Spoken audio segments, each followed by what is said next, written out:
Assalamualaikum warahmatullahi wabarakatuh. Apa kabar Sobat Gurupedia? Seperti biasa, Gurupedia akan menyajikan seputar ASN, baik kebijakan, peraturan, seleksi, dan sebagainya. Baik Sobat Gurupedia, pada video kali ini saya akan menyajikan kisi-kisi soal sosiokultural pada seleksi P3K. Namun, sebelum Gurupedia sajikan, jangan lupa subscribe channel Gurupedia dan nyalakan loncengnya. Langsung saja Sobat Gurupedia, kisi-kisi ini berdasarkan pada Peraturan Menteri Pendayagunaan Aparatur Negara dan Reformasi Birokrasi atau Permenpan RB nomor 38 tahun 2017 tentang standar kompetensi jabatan aparatur sipil negara. Dalam Permenpan RB nomor 38 tahun 2017 tersebut disebutkan beberapa kompetensi jabatan aparatur sipil negara atau kompetensi yang harus dimiliki oleh ASN. Salah satunya adalah kompetensi sosiokultural. Apakah kompetensi sosial kultural itu? Berdasarkan Permenpan tersebut disebutkan bahwa kompetensi sosial kultural adalah pengetahuan, keterampilan, dan sikap atau perilaku yang dapat diamati, diukur, dan dikembangkan terkait dengan pengalaman berinteraksi dengan masyarakat majmuk dalam hal agama, suku dan budaya, perilaku, wawasan kebangsaan, etika, nilai-nilai, moral, emosi dan prinsip yang harus dipenuhi oleh setiap pemegang jabatan untuk memperoleh hasil kerja sesuai dengan peran, fungsi, dan jabatannya. Jadi, nilai-nilai tersebut harus dimiliki oleh setiap pejabat atau ASN. Oleh karena itu, pemerintah juga menerapkan kamus atau kisi-kisi dalam mengetahui nilai kompetensi sosial kultural yang dimiliki oleh ASN, termasuk juga dalam seleksi ASN. Jadi, nantinya akan diberikan soal-soal yang berhubungan dengan kompetensi-kompetensi yang sudah ditetapkan oleh pemerintah. Salah satu kompetensi yang ditetapkan adalah kompetensi perekat bangsa. Apakah itu? Kompetensi perekat bangsa adalah kemampuan dalam mempromosikan sikap toleransi, keterbukaan, peka terhadap perbedaan individu atau kelompok masyarakat, mampu menjadi perpanjangan tangan pemerintah dalam pemersatu masyarakat dan membangun hubungan sosial psikologis dengan masyarakat di tengah kemajemukan Indonesia sehingga menciptakan kelekatan yang kuat antara ASN dan para pemangku kepentingan serta di antara para pemangku kepentingan itu sendiri. Dan yang ketiga adalah menjaga, mengembangkan, dan mewujudkan rasa persatuan dan kesatuan dalam kehidupan bermasyarakat, berbangsa, dan bernegara. Jadi itu adalah definisi dari kompetensi perekat bangsa. Ada 3 definisi utama yang harus Bapak Ibu Sobat Gurupedia ketahui. Yaitu kompetensi mulai dari sikap, toleransi, keterbukaan, sampai yang terakhir. Baik, kita langsung saja Bapak dan Ibu masuk ke kisi-kisi seleksi P3K untuk kompetensi sosial kultural. Kita mulai dari level 1. Deskripsinya adalah peka memahami dan menerima kemenyebukan.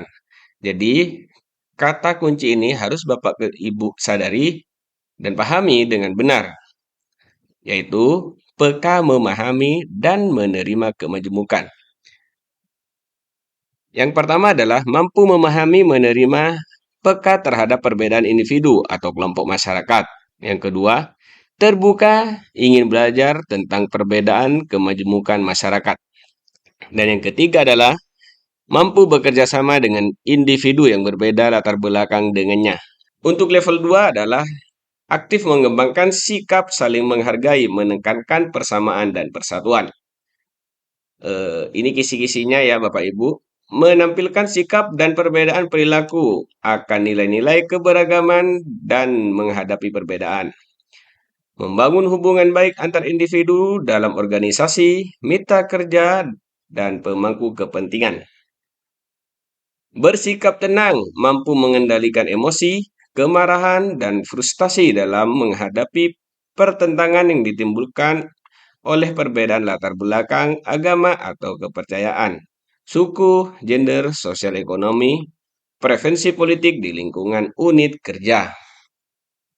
Kisi-kisi level 3 yaitu tentang mempromosikan, mengembangkan sikap toleransi dan persatuan. Jadi ini akan menjadi tugas dari ASN nantinya ya, yaitu adalah mempromosikan sikap menghargai perbedaan di antara orang-orang yang mendorong toleransi dan keterbukaan. Melakukan pemetaan sosial di masyarakat sehingga dapat memberikan respon yang sesuai dengan budaya yang berlaku. Mengidentifikasi potensi kesalahpahaman yang diakibatkan adanya keragaman budaya yang ada.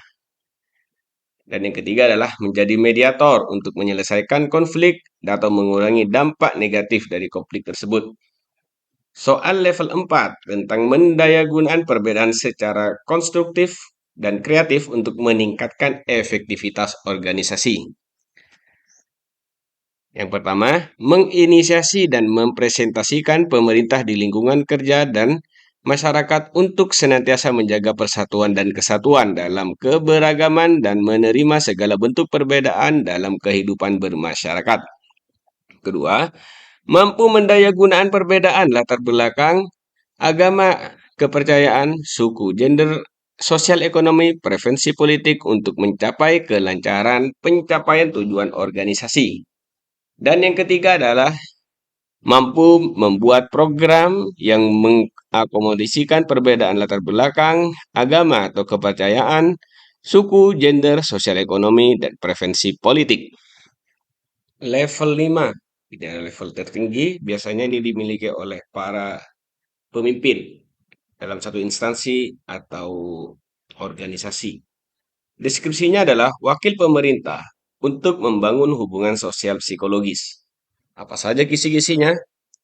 Menjadi wakil pemerintah yang mampu membangun hubungan sosial psikologis dengan masyarakat sehingga menciptakan kelekatan yang kuat antara ASN dan para pemangku kepentingan, serta di antara para pemangku kepentingan itu sendiri.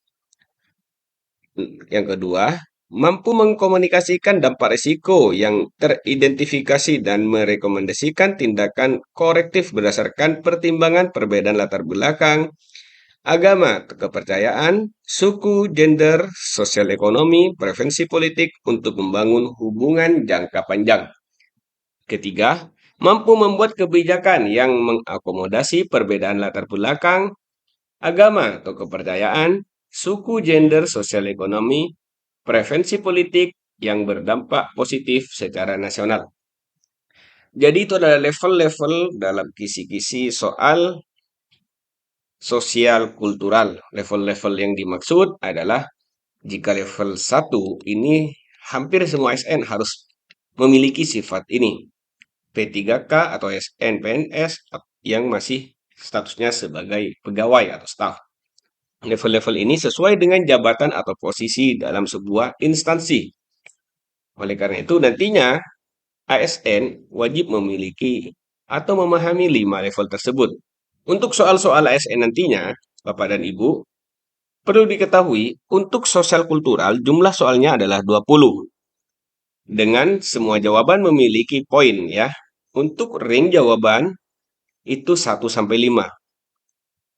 Bagi yang jawabannya paling benar memiliki poin 5 dan terus berurut sampai 1. Jadi setiap jawaban nantinya memilih skor yang akan diakumulasikan untuk nilai sosial kultural. Jadi itu adalah kisi-kisi dan konsep penilaiannya.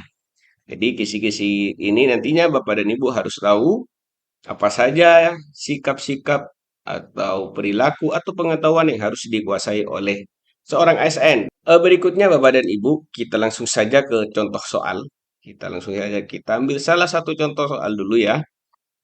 Contoh soal pertama adalah, setelah bercerai dengan istrinya, sikap Karman berubah total. Dahulu, ia adalah sosok yang ramah dengan rekan kerja, mudah bersosialisasi, dan rajin bekerja.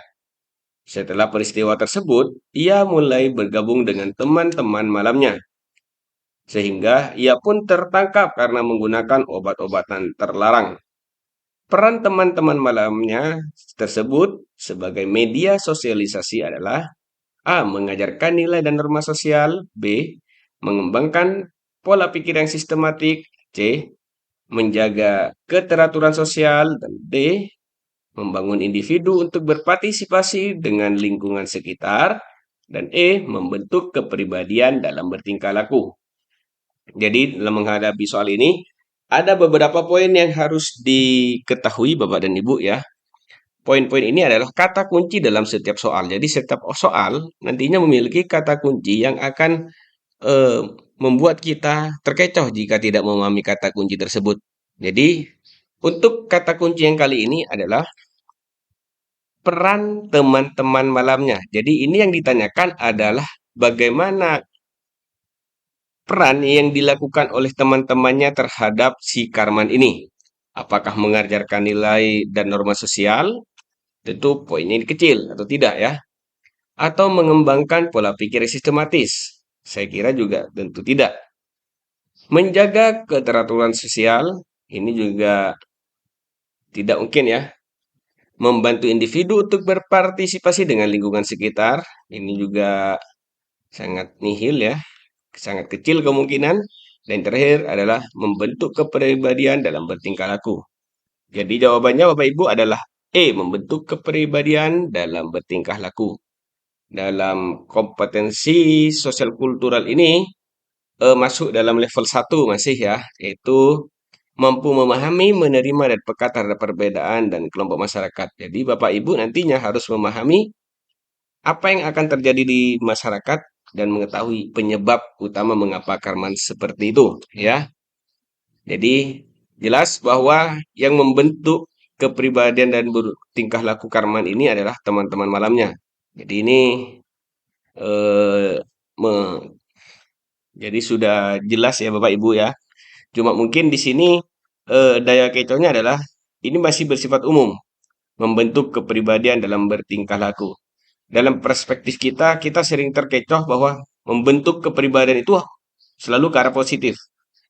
Padahal tidak semua membentuk kepribadian itu adalah positif. Ada beberapa lingkungan di masyarakat terutama yang bisa membentuk kepribadian seseorang, entah itu positif atau negatif. Dan kebetulan yang dialami Karman itu adalah kepribadian dalam bertingkah laku yang diakibatkan adalah kepribadian negatif atau hal yang kurang baik untuk seorang SN ya. Soal kedua, kita coba ambil contoh soal kedua Bapak Ibu, kita lihat. Salah satu rekan kantor Anda sedang mengalami musibah dan memerlukan dana bantuan untuk meringankan bebannya. Maka sikap Anda adalah A. Mengutarakan maksud Anda kepada atasan. B. Meminta dana dari bendahara kantor. C. Membicarakan hal tersebut dengan rekan lainnya, kemudian membuat donasi berkelompok. D. Meminta salah satu rekan yang dekat dengan atasan untuk membahasnya. Saya pesimis karena saya bukan orang yang dermawan. Seperti yang Guru Pedia sajikan tadi, Bapak Ibu, bahwa penilaian sosial kultural ini bersifat poin. Jadi, setiap jawaban memiliki poin. Ya, kira-kira dari 5 jawaban ini, poin manakah yang paling tinggi? Kita langsung coba buka ya Bapak Ibu ya. Ini adalah poinnya tertinggi adalah D, yang kedua adalah B, yang ketiga E, yang keempat C, dan yang kelima A. Ini termasuk level 3, yaitu kita harus menjadi mediator untuk menyelesaikan konflik atau mengurangi dampak negatif dari konflik atau potensi konflik. Jadi kita harus menjadi mediator atas masalah yang dialami oleh rekan kita dalam hal ini ya. Jadi karena kita sebagai mediator, kita harus mampu bersikap bijak apa yang harus kita lakukan. Poin tertinggi di sini adalah D, meminta salah satu rekan yang dekat dengan atasan untuk membahasnya. Jadi semua yang berhubungan dengan kebijakan itu wajib menghubungi atasan. Karena bagaimanapun juga atasan itu seperti orang tua atau pemangku kebijakan dalam sebuah instansi. Ya.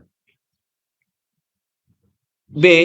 Meminta dana dari bendahara kantor. Ini sebenarnya bagus, cuma kurang baik. Kenapa? Karena biasanya dana dari kantor itu tidak digunakan untuk sosial, melainkan untuk operasional.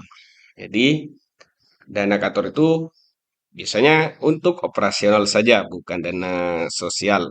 Tentu tidak mungkin kita langsung meminta dana kepada bendahara untuk membantu temannya, walaupun niat kita baik, tapi ini yang perlu dilakukan adalah bagaimana sikap kita dalam membantu teman ya. Berikutnya adalah soal ketiga, reaksi saya saat pendapat ditentang oleh bawahan. A. Menerima pendapat bawahan karena memang idenya lebih tepat. B. Mendiamkan pendapat bawahan karena belum dapat diputuskan. C. Menerima pendapat bawahan sepenuh hati agar bawahan tidak kecewa. D. Menerima keputusan yang diambil berdasarkan ide bawahan namun saya tetap kritis. E. Menerima sepenuhnya keputusan kelompok dan memperbaiki pendapat pribadi. Soal ini sepintas sangat mudah karena sering berhubungan dengan kebijakan kita sehari-hari atau lingkungan kerja sehari-hari. Namun pada posisi ini, kita tidak harus menjadi kebiasaan kita sehari-hari. Dalam soal yang berhubungan dengan lingkungan kerja atau kebijakan seperti ini, maka yang harus dilakukan adalah kita harus menempatkan diri kita sebagai ASN terbaik. Apapun perasaan kita, kadang bertentangan dengan hati nurani, sekali lagi sebagai ASN kita harus memiliki loyalitas dan totalitas. Jadi apa yang harus kita jawab nantinya untuk kepentingan bersama, tidak untuk kepentingan pribadi, ya. Sama seperti soal ketiga ini, bagaimana jika pendapat kita ditentang, maka reaksi kita adalah D. A, B, C, E. Jadi poinnya adalah D. Menerima keputusan yang diambil. Walaupun kita seorang atasan, kita harus menerima keputusan yang diambil berdasarkan ide bawahan ya. Tapi perlu diketahui bahwa kita harus tetap kritis dalam sebuah ide atau pendapat, kita harus tetap kritis. Namun ketika ada sebuah bawahan atau memberikan pendapat, maka kita harus menerima. Artinya walaupun legowo kita harus tetap kritis ya. Poin tertinggi kedua adalah A. Menerima pendapat bawahan karena memang idenya lebih tepat. Ini juga sebenarnya hampir sama dengan D, namun kelebihan D adalah kita harus tetap kritis. Jangan mentang-mentang bawahannya pintar atau bawahannya sering menyampaikan ide, langsung kita telan mentah-mentah. Tidak, kita harus tetap kritis dan ambil keputusan bersama ya. B. Mendiamkan pendapat bawahan karena belum dapat diputuskan.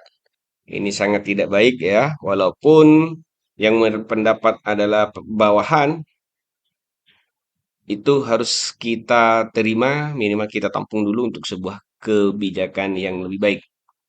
C. Menerima pendapat bawahan sepenuh hati agar bawahan tidak kecewa.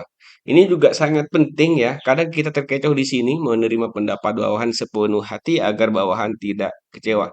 Perlu Sobat Guru PD ketahui bahwa dalam menerima pendapat itu bukan karena takut kecewa, tapi karena untuk kepentingan bersama. Apapun keputusannya kita harus terima, selama untuk kebaikan bersama atau karena bagaimanapun juga, siapapun yang memberi pendapat kita harus tetap kritis dan kita terima. Bukan karena takut kecewa atau biar tidak kecewa, tetapi karena kita sebagai ASN harus mementingkan kepentingan umum di atas kepentingan pribadi. Ya, itu sikap-sikap ksatria sebenarnya, bukan karena ya sudahlah. Jadi bukan karena takut marah atau takut kecewa, bukan. Tapi karena memang murni pendapat dari bawahan itu adalah benar ya. Jadi makanya ini agak kurang benar C ya. Poinnya juga 2. Dan poin terkecil adalah menerima sepenuhnya keputusan kelompok dan memperbaiki pendapat pribadi. Dan yang E adalah menolak sepenuhnya keputusan kelompok dan memperbaiki pendapat pribadi. Ini sangat kecil sekali karena kita juga tidak boleh untuk menolak keputusan kelompok ya. Sebagai ASN kita juga harus tahu bahwa dalam Pancasila terutama sila keempat adalah kerakyatan yang dipimpin oleh hikmat kebijaksanaan dalam permusyawaratan perwakilan. Jadi kita harus menjunjung sila keempat tersebut dalam sebuah kebijakan dan keputusan dalam instansi. Baik, itu saja Sobat Gurupedia. Sebenarnya masih banyak soal-soal yang akan Gurupedia sajikan, namun karena perlu diketahui jika kita menyajikan 5 soal saja maka waktunya akan sangat lama nantinya. Jadi kita cukup satu atau dua tiga soal saja dalam kisi-kisi ini. Terima kasih sudah menonton. Jangan lupa share jika video ini bermanfaat dan Assalamualaikum warahmatullahi wabarakatuh.